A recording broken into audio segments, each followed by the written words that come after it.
আমি শুধু একটা কথাই চাই, সেটা হলো যে নতুন বাংলাদেশ বলি, নতুন বাংলাদেশটা নতুনভাবে সাজানো চাই। যেভাবেই হোক আমাদের সন্তানরা যেন এই দেশে নিরাপদের সহিত, আমরা যেন নিরাপদের সহিত, প্রতিটা মানুষ যেন নিরাপদের সহিত বসবাস করতে পারে। সুন্দর একটা দেশের স্বপ্ন তো সবাই দেখে, সেটা দেশপ্রেমিক হিসাবে আমিও দেখি।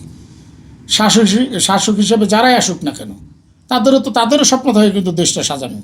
কে কতটা পারে সেটা বড় কথা, পারার কথা চেষ্টা থাকলে আমার মনে হয় যে অবশ্যই সবাই পারবে। আমি একটা গানের লাইন সবসময় বলি, যদি লক্ষ্য থাকে অটুট, বিশ্বাস হৃদয়ে, হবেই হবে দেখা হবে বিজয়।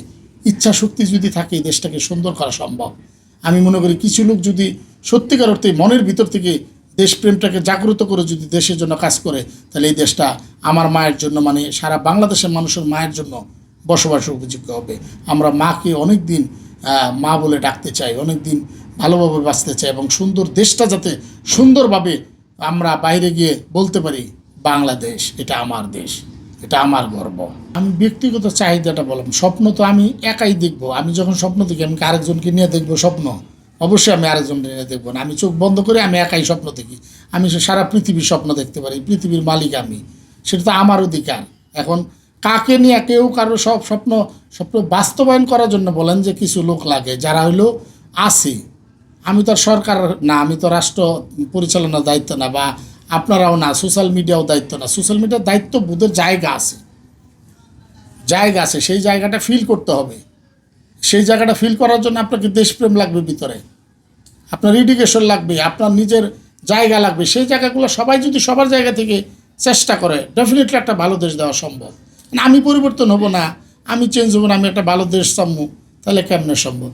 আগে নিজেকে পরিবর্তন করেন, তারপরে দেশটা আমি সর্বোপরি একটা কথাই বলতে চাই, দিন শেষে আমি সিদ্দিকুর রহমান, উত্তর দিকে না, পূর্ব দিকে না, পশ্চিম দিকে না, দক্ষিণ দিকে না, কোন দিক? সিদ্দিক মানে সত্যবাদী।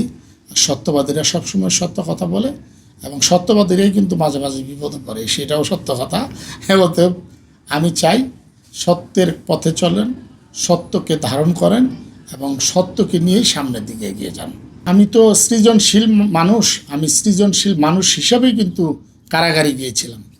আমি আল্লাহ পাকের হেদায়েতের জায়গা থেকে ওই অ্যাক্টিভিটিসগুলো যেমন চালিয়েছি, ঠিক তেমনি সৃজনশীল মানুষ হিসেবেও আমি আমার কাজটা চালিয়ে গেছি। সেই সৃজনশীল কাজের মধ্যে 15টা নাটক লিখেছি, 3টা সিনেমা লিখেছি, আমার জীবনে ঘটে যাওয়া 322 দিনের গল্প লিখছি, এগুলা লেখা হচ্ছে, এবং এগুলা নিয়ে কাজ করব। এবং আরেকটা কাজ করব, স্বরাষ্ট্র মন্ত্রণালয়ের সুরক্ষা এবং সেবা এই বিভাগ যদি অনুমোদন দেয় কখনো, তাহলে আমি সারা নতুন যারা জেলখানা যায়, পুরো জেলখানাটা নিয়ে একটা নির্দেশিকা লিখব। কীভাবে প্রথমে, মানে আমি যেটা করেছি, প্রথমে ঢোকার পর কী করতে হয়, কোথায় গিয়ে পিসির টাকা জমা দিতে হয়, কোথায় গিয়ে গুনতি দিতে হয়, কোথায় আবার গেট পার হইতে হয়, পরবর্তীতে কীভাবে সিকিউরিটি করে রুমে যেতে হয়, কীভাবে লাইভ লিভ করলে পরে আপনি সুন্দর করে আপনার জীবনটাকে গড়তে পারবেন, ওই জায়গায় টাইমটাকে পাস করতে পারবেন। ওইটার পে অফ লাইনটা এরকম, মনোযোগ দিয়ে জেল খাটুন।